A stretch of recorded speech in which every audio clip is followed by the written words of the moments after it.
On today's video, we continue with a High versus JWM in part 3. We had previously stopped at a flag that was deadlocked. The tier 5 train, tier 4 and 5 train was hitting it hard.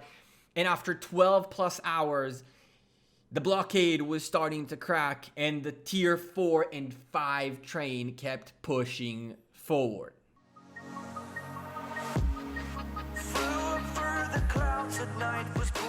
Hey there YouTube, welcome back to part 3 of High versus JWM. I'm the Gekko and here is the deal. You guys have been watching this for 2 videos now and seeing how crazy this hold was. This was hours and hours and hours of holding a flag, reinforcing, changing markers, making sure people are online, trading spaces. You guys can see I'm pretty close to the flag now. I wasn't there initially. It just kept going on and on and on. Now here's the deal. We knew this was going to happen. I think everybody knew this was going to happen. This is a guerrilla game. Who can sustain the longest, essentially? And there is 2 very important psychological variables that we have to understand to figure out what happened here. The first one is the fact that when JWM came into this fight, they came in as the biggest, the strongest, with the most tier 5s. And while Lost Kingdom was starting to go, they've been gaining more and more and more and more and more. High has also been gaining members, and it did not come in with that mentality of we are the best, but rather, oh my god, we're about to go up against the best. And that's a huge, huge victory for JWM from the beginning, because honestly, the psychological game was a lot stronger than the game itself. Not that the game and the play and what they did wasn't strong. That's not my point. But my point is, if the psychology behind it wasn't as strong, we could have potentially held for longer or even countered. But when you feel like you're coming into a fight, that you are fighting against a David versus Goliath thing, myths and stories are all nice and all good stuff, but when it comes to your actual real money and game, you do not want to be David in a David versus Goliath fight. And I think that after 12 or so hours, our core members that were here to be the Davids started really to feel the pain. And one thing that has to be said is that I don't believe High showed everything they had. The second psychological factor is, if he is Goliath and we're David, he's huge and stronger and we are this weakling little thing. Why are we risking ourselves? What's the point? A lot of members seem to have very quickly lost that spark of trying to fight. When it came down to it, some people just couldn't justify in their own heads to lose troops to something that meant nothing. And while I do understand that mentality, the way I saw it, the way a lot of us saw it, is that we are putting up a fight and we're trying to at least show that we're not bowing down and we're keeping our head high, fighting and doing whatever we can, even though we pretty much knew that this was gonna be very, very hard, if not impossible, and most likely impossible, okay? It came so fast, it was so strong, and they had so many more people willing to join these rallies and being active. Maybe they divided into groups of people based on certain hours. I have no idea what they did, but they it just kept seeming like they're getting more and more and more people involved, while we were slowly and steadily seeing that the rallies went from super huge value for us to insane value for them. And I missed the moment the first burn happened. I was busy healing and the first burn happened. It got instantly put away. As you can see, the flag is full and ready to go again. It's not full, but it's ready to go again. And it has troops in it and everything's okay and all that good stuff. But still, when the rallies became something like this, where we are losing so much more, and they're slowly adding more and more tier 5s. The first burn came, and once that first blockade broke, it broke a lot more than just the flag and the blockade. It broke the spirit, it broke the everything. It's that one rock that you had to keep holding on to. And it didn't mean that it was the end. We still did a lot of work to try to hold. But the bottom line is, once you held a flag or a pass or whatever it is for 12 hours, the next one coming is not going to be a 12-hour flag or pass or anything, because you already know the outcome of what's coming. Look at this report. I mean, we got to points where they doubled up on us, meaning they took half of the damage we did, and we were just not able to keep filling. We got to a point where I utilized one of my mixed marches just to hold the flag long enough so more marches can make it in. And when that happens, it's such a bad situation. As I mentioned in the previous video, there are a couple of roles you can play as a player in a rally, in a defense primarily. You can be either the one that fills with what you need with the exact counter to the rally, and therefore you're the tip of the spear, or you can be a guy who puts in the troops and takes the brute force, while the big players, while the stronger players, while the people who have more troops refresh the main troop out. And that was where I played my part towards the end. Now the next morning, as you guys can see, this was like way late at night. I fell asleep. That was day 1. This is day 2 of the fighting. And I look at the terrain and I figured, okay, well, first of all, there's a flag between us, but the flag we fought for was right there. It was 2 flags to the right, and they had overnight taken a couple of flags forward. They brought B and W, and B and W built all the way to us, and they had their top area taking care of our friends from MM and from R1M, who were trying their best to hold that north, but just couldn't get stuff done out there because they were just completely outnumbered and outfought, which they knew and we knew, and yet they went at it and did everything they could against JWM. This is where the flag was, and now it's a matter of just seeing what's next. Okay, cool. We're holding the top area. We're going to try to hold the flag right here. I placed myself this time pretty close to the flag again. It was a snipe of a position. They tried to lock it up with as many marches, and then we dropped all these lohars, and it was just madness.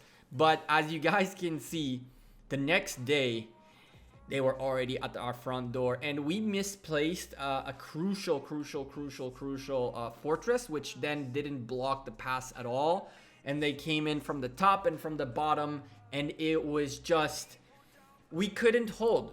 We didn't have the manpower, the spirit, or anything to actually hold. We did try. The core players, and I can literally name them one by one, but I don't want to, because there were some core players that did their thing, and I don't want to miss them or misinterpret the fact that some acted and some didn't. But some of the core players continuously kept trying to hold, kept trying to go, kept trying to push. They kept trying, but again, when you have, look at how many marches are on the battlefield for JWM, and we don't even have we don't even have the whole area full of castles ready to reinforce and secure and all that stuff. It was very apparent that we were overwhelmed, and it was very apparent that now we had to, do what we can to hold as long as we can. I didn't think personally we would hold that long the first time around. As a matter of fact, when I woke up and saw that we only lost 3 flags, I was shocked. It seems like that night kept going, to the point where there was a gap between our flags, but there was a break because nobody could build a flag. It was just nuts. It was really nuts. But again, once that first concrete, proper barricade breaks, then everything tumbles with it. And psychologically, I think a lot of players had already checked out after the first burn of that first flag. And some of them had checked out a long while before that and just came into Lost Kingdom for the rewards and for the gathering and for the barbarianing. And again, I cannot judge anyone because, everybody has their own way of playing the game and enjoying the game. It's just a shame that we couldn't do as much as we really wanted to. It was just impossible. It was impossible. It's also kind of weird because a lot of people wanted to come help, but then didn't show up and then gave up or regretted or just got scared. And that's okay. Honestly, that's okay. Nobody's here to tell you, if we do the calculations and we check everything out, you're going to see the amounts of troops lost, and it's staggering. Who wants to do that? We're going to see a couple of more fights within our continent where JWM ended up intervening in a couple of future videos, where you can see how these players from our continent did such a great job until JWM came in and just steamrolled them. And they didn't steamroll them because of anything beyond the fact that they just have the raw manpower and the raw intelligence constantly available. There's constantly a proper rally leader who knows what they're doing. There's constantly a couple of tier 5s to fill the rally and a bunch of tier 4s to do so and to reinforce it. At this stage, JWM are on our level 5 pass. Once this pass is breached, there is no more safety, because at that point, these guys are going to start coming down at us, and they're going to come down at us hard. That's the end of zone 5 for us. Well, it's not really the end, because still, you know, we can play in our territories and keep ourselves in our flags and all that. But really, everything was safe in that zone 5 until, which is the second zone of Lost Kingdom, until this pass was taken. Once that pass is taken, you're done for. And we held this pass for quite a while. This pass took a few rallies. We really didn't want to let them have this pass, because once they're past this, we won't feel safe doing anything. You cannot gather because they can march around the map and just go hunt you down. You cannot really do anything. You can't go to sleep on your territory because you can't know where they will be tomorrow. So once pass 5 was taken away from us, for me, it's port to zone 4 as long as you're not playing the game. And I honestly used most of my ports in the last few days, just coming and going from zone 5 to do ancient ruins or things like that, than I've spent on the game in general, like porting. It's just nuts how once this level 5 pass went down, it went down really quickly. Some things do need to be said though. I think that JWM's core are very strong, but a lot of people have a big mouth even from alliances that were allowed to be within Kingdom 59.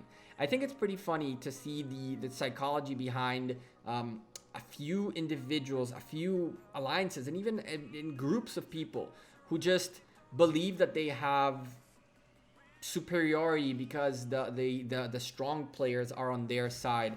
And it ended up biting people in the butt a couple of times. A few alliances who tried to get smart against JWM found the hard way that you don't do that. But here's a report, one of the many reports of this pass attack. And we're just getting chunked. We're getting chunked. And there's nothing we can do to hold this. It's so hard to explain in words what it's like to have your march inside this pass right now, and to just beg people to come protect the pass. And these people want to come protect the pass, but at the end of the day, they also know that this is pointless. And I think that a lot of high members it fell for that trap, and I don't blame them for doing so. I think that everybody would have fallen for that trap. We have seen Loki, who held a flag for almost an hour and a half, if not more. It was the craziest rally report we've ever seen. And now he is in JWM. So you can see how, like, holding, and then realizing, falling for that trap of it's pointless. That's where alliances really lose games. When your alliance gets to a point where one person says, guys, this is useless, you're over. And I really am proud of every single high member who, once they heard, guys, this is pointless, went like this and did everything within their power to make sure it was not over until it was over. There were so many, not as many as I would have hoped out of 170 members, but there were so many who re-rallied and were up and were sending marches and were sending resources, and everybody, well, not everybody, a big part of High did such good work. that it honestly felt so bad to keep pushing the same people while seeing that some are just completely out of gas. Some being out of gas because they didn't have troops, others because they didn't feel like losing the troops, which I guess is a talk for another day. What do we do right here, right now? What we can do is just really hope for the best. Keep holding until it's over. Keep holding no matter what. We have to hold this pass no matter what. And obviously, those of you who have been keeping up with High versus JWM in right now, what's going on, if you guys go to 108, spoiler alert, a lot of things have changed. You guys will know what the conclusion of this is. But just the sheer fact of you guys seeing how many times these guys rallied with such various sets of commanders. This is the third type of adjustment they made on the fly. I hadn't really pointed out in the past couple of rallies. You guys should go back a little bit and check out the other 3 rallies we saw.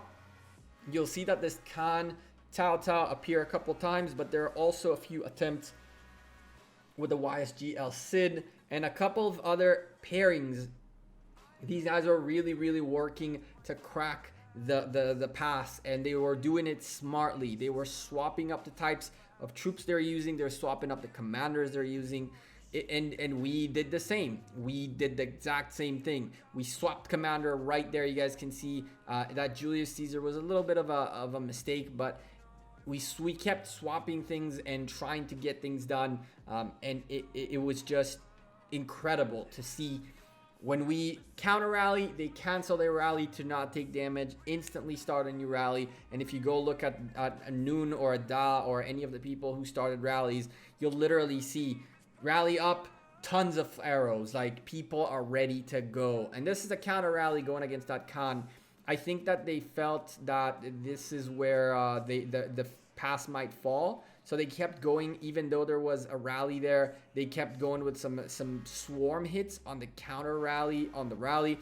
So there's a rally on the pass, a counter rally on the rally, and then a swarm hitting the counter rally. That was a full cavalry, I think, counter rally. And while that's happening, we are reinforcing that damn freaking pass. And just waiting for them to cancel. They have to cancel, right? And they do. And they do once again. They do cancel once again. But here's the deal. All hell broke loose after that rally. Listen, we realized that they were low on people. That all of a sudden, things looked a little bit weird. That all of a sudden, in the swarm that was supposed to be like 5-6 people, there were only 2. At that point, Hai said, screw this, we are pushing out and we're going to do everything we can to fight back. At this point, JWM still had a few marches here that we managed to get rid of. And this was where Hai tried for the first time to actually push back. Pushing back a train is so beyond crazy and completely unbelievably tough, but we had someone who decided in the leadership that we are not staying back any longer, and this was an opportunity to attack, and so we did. It started with a quick swarm outside the level 5 pass, which turned into a lot of ground fighting with tier 5s against tier 5s with people around. And we are at a point where at the bottom we have BNW flags on our pass, and on the top they managed to sneak a flag very close that circumvents our alliance fortress right there, and that flag has access to the pass. And with that, we knew that first thing we had to do is get control back of the alliance fortress, and secondly, we needed to start pushing those flags back.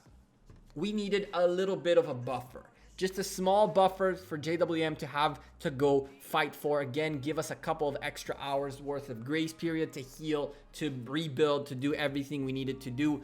We pushed out, we went for the alliance fortress, teleports came in, everything was going as planned. Hey, we are pushing back, hooray. Yeah, kinda, not really.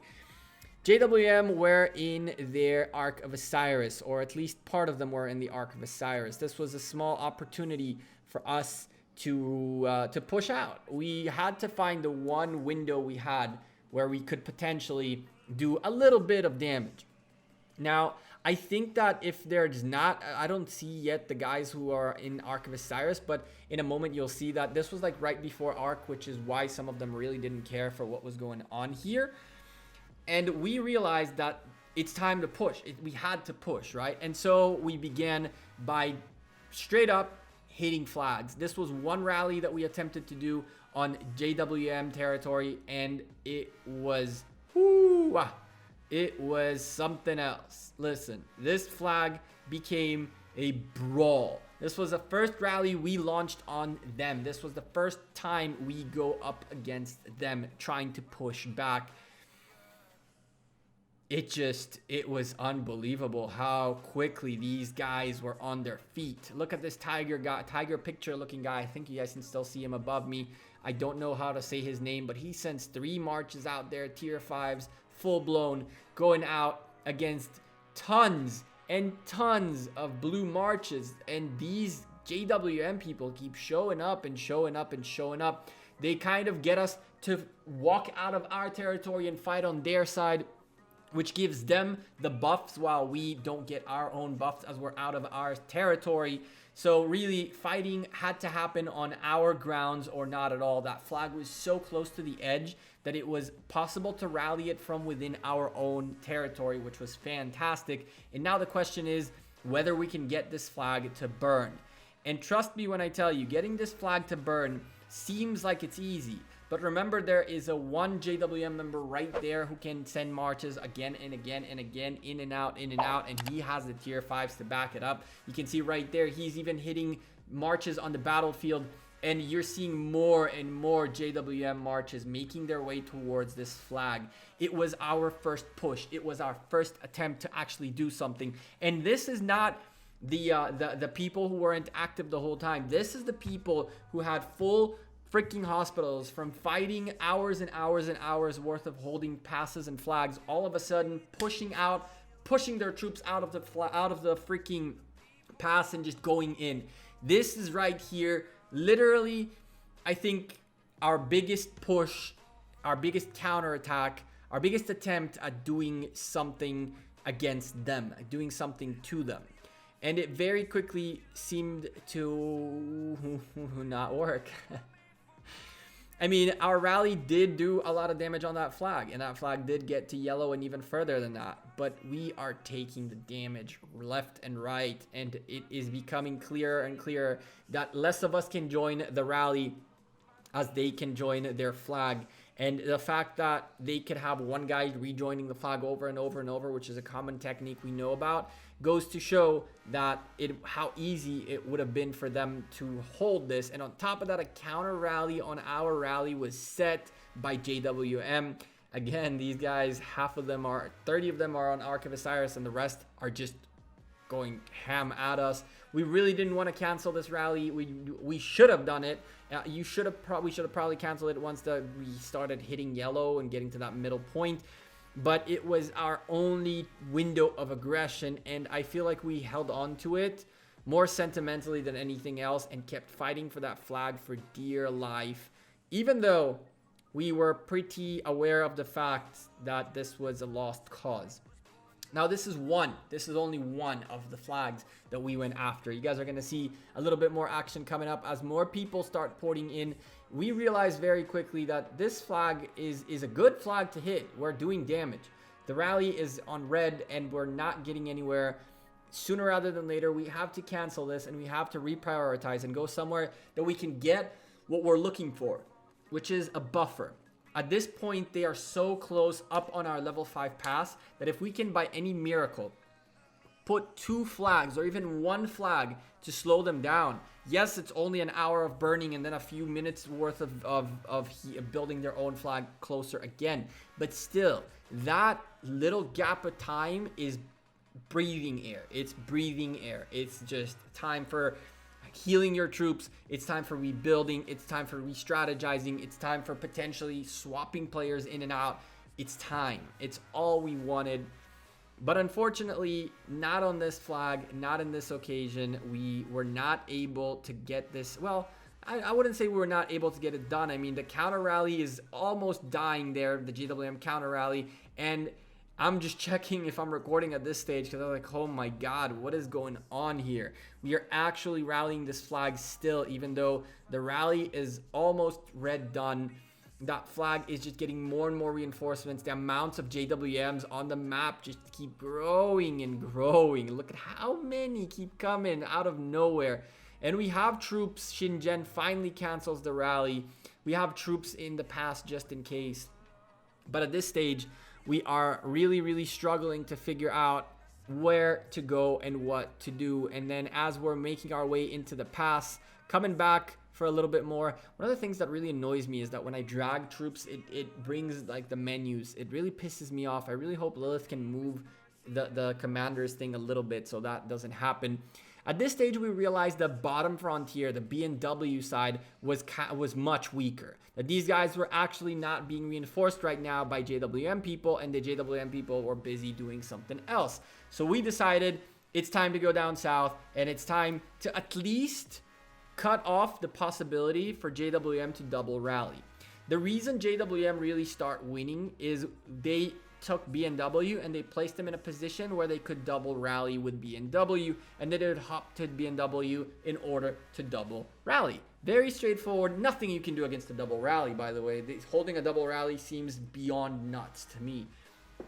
Doable, but it'll require a full alliance of sacrifices, which really didn't. No. So we said, screw it. If we can't slow down JWM, if we can't get a buffer from them, at least what we can do is get rid of this arm and make sure that they cannot double rally us for a certain period of time. That way they'll get antsy, they'll start solo rallying us, and that we can hold. So this flag was a quick burnage. I did kind of want to stop here for a moment because we're about 27 minutes in, which is why this flag is a bit slow. And I want to thank you guys because some of you are watching still, and I really hope you guys hit this like button on the video because honestly, it's the longest video I've made on this channel for a while, and I really wanted to give you guys as much of the story and of the excitement of the details as possible, and be honest with you guys, because the biggest disappointment for me was that 170 members of High did not show up to the war. And it's not anything bad against High. It's not anything bad against High. We had a core of players that are still that are slowly spreading around, but we're still in touch, and we're still a core of very, very strong willed players who did everything within our power to at least put up a fight. And I was disappointed to see how many people, when it came down to it, didn't even leave Kingdom 58, which, how did we get to a point like that? I don't know, but it is what it is. I also really want to say that JWM is an alliance that we didn't expect anything different from. We expected the raw, pure brute force approach that also includes a lot of brains behind it. You guys think that these guys are only sending bonkers amounts of troops out there? You guys are completely wrong. The amount of spreading around the map so you can't port, and the amount of this rally we're sending with those troops, and we're swapping commanders, and we're swapping our targets and all that, it was unbelievable. It was super fun to see, and it was fun to fight against, even though I lost almost all my troops. One thing we really wanted to do is we wanted to get revenge for Tommy. Tommy is the first guy that got zeroed by JWM, and I'll leave a card up top for you guys for that if you guys haven't seen that video yet. But Tommy was unfortunately zeroed out early on by a small mistake. Nothing very serious, nothing he could have done about it either. But our boys wanted to get revenge. We had to zero at least one JWM player, which we did, by the way. We did hit a couple of them.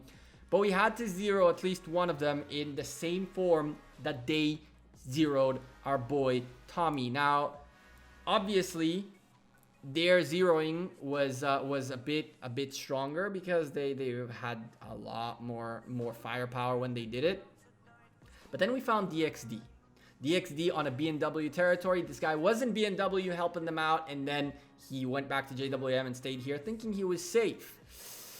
Yeah, there was absolutely no chance we were going to let this go. And this is a swarm. This is not even a rally. This is a swarm just going bonkers against DXD. Now, this guy really got the shorter end of the stick because, my goodness, the amounts of troops that came in to try to hit him.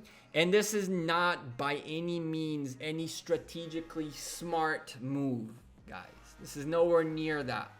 But this is just pure revenge. This is just pure sweet revenge. And it kind of sucks for DXD that he is the one who got in the middle of all that.